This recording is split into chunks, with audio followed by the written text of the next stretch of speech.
In this video, I'll be showing you how to factory reset your Samsung S24 Ultra phone. It's a very simple method, so if you find this video helpful, be sure to drop a like and subscribe. All you want to go ahead and do is swipe down on the top right of your screen. It's going to bring up your control panel, then just go to the top right where it has your settings wheel. Now, this is going to bring you up to your settings where you're going to see a lot of different options. Now, it might be slightly different on your Samsung. Right now, I'm using an S25 Ultra, but normally you just want to go over to General Management, which is right under Apps, and that's where it should be for you as well. Once you're here, scroll down and you're going to see Reset under Mouse and Trackpad. So go ahead and click on that.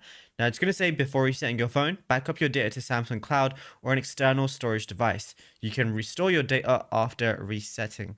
So it's going to ask you to back up your data. You can do a temporary cloud backup, or you can do an external storage backup, for example, if you want to plug it in a USB device or anything like that. So you can do that as well, but you got to do one of those different methods. So if you don't have a USB, just do the temporary cloud backup because it's going to last for 30 days.